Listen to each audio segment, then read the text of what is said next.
And she gathered up these Bible tapes, year and a half's worth. They were everywhere, on the fridge, under the sink. You ladies can imagine, she's been cleaning around them for a year and a half, collecting dust, everything.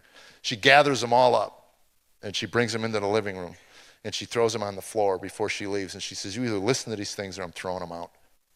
And that little voice, we all have a little quiet voice inside of us. And by the way, I would like to mention, if I was the devil and I wanted to wipe God out of the minds of people, of his creation, I would create ambient light to eliminate the awesomeness of the stars. When my son was in Iraq, his first email home was, I can't believe all the stars.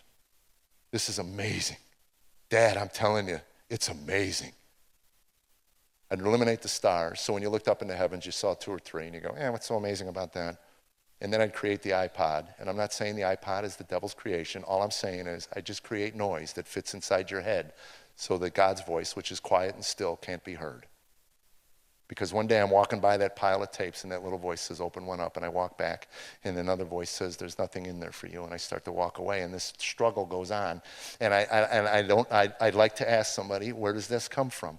Where does this struggle come from? I had never had a problem going to a music store, buying a Bruce Springsteen tape, and pulling it out and putting it in my cassette. Now I got a bunch of God's word sitting on the floor, and this struggle comes in. It's nothing but biblical trash. That's when at one point my head screamed at me, it's biblical trash, and I start to walk away, and it's like open one up. So I finally just walk over there like it's on fire, and I rip one open, and I throw them on the floor, and it's Ecclesiastes. I couldn't even pronounce it. Ecclesi, what is this? Ecclesi? I gotta get the Bible out of the junk drawer. The Bible never left the junk drawer, because once you put something in a junk drawer, it never leaves. Till you get a shed. That's a suburban version of a junk drawer. So now I put this tape in from the Ecclesiastes from a pastor in Denton, Texas, that a year and a half, I don't even know when that arrived in the mail, but all I know is it's the first tape. And it starts out meaningless, meaningless. And I went, what's meaningless? What's meaningless? And it went on to talk about Solomon's conclusions and the book of Ecclesiastes. And years later, Christians said to me, the first time I shared this at a church, somebody grabbed me, God used Ecclesiastes? God used the book of Ecclesiastes to lead you to Jesus. I go, I don't understand you. He goes, well, it's a fairly cynical book. I go, well, you didn't know me like God knew me. Trust me. I found Ecclesiastes the most exhilarating thing I'd ever heard. Meaningless, meaningless. It's all meaningless. Everything is meaningless. There's no purpose. Everything. I was like, and then what I got out of that first tape was this: life without God will have no meaning. Without meaning to your life, there's no purpose to your life. Without purpose to your life, you might as well off yourself. And I'm thinking, wow, that's in the Bible? So I ripped open every envelope looking for more Ecclesiastes tapes. There's got to be another one in here. And I put that in there, and this is it. This was another one of Solomon's conclusions. Again, paraphrasing what was in the book by this pastor. But it was, if happiness was an act of human will, we'd all be happy. You ask anybody in this room what you want out of life. I just want to be happy. Well, what is that? How do you define that? If it's the next iPod, the next man, the next woman, the next job, the next car, the next ad infinitum, you're in for a long haul while you're down here on earth. Solomon's conclusions were nothing of this earth will ever give you lasting joy and happiness outside of God. So I'm sitting there listening to this, and I knew this because I did this. I went to the mirror, and I went to affirm yourself. Oh, what a load of garbage that turned out to be. All I wanted to know was I'm listening to this, and something is happening inside of me. And at one point, I wanted to run on the lawn and hold the Bible up. Has anybody read this thing? What a book! I was doing studies in my car, staring with my leg, making notes in my Bible. I almost met Jesus before I met Jesus. I mean, people, I'm running them off the road. They're waving at me one finger at a time. I'm like, I love you too, Wow.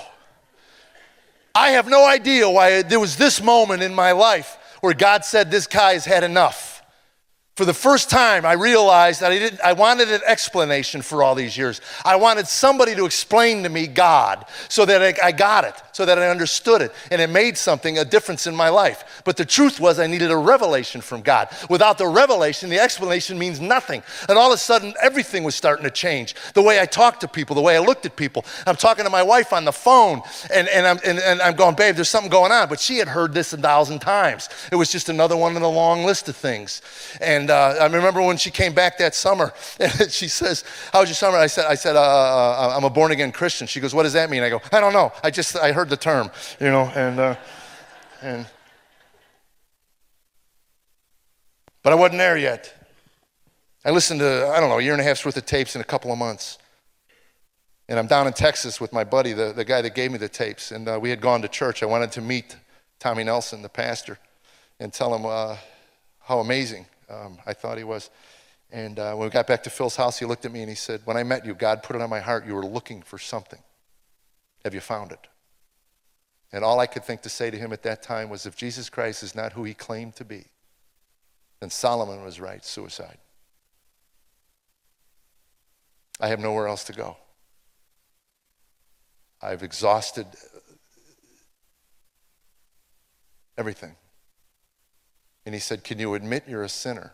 I go, let's not go overboard.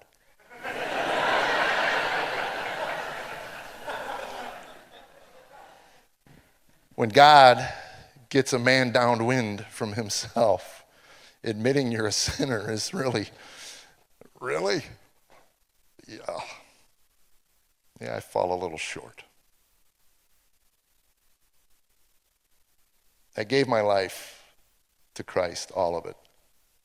I said, if comedy is what you want me to do, you take it, you do something with it.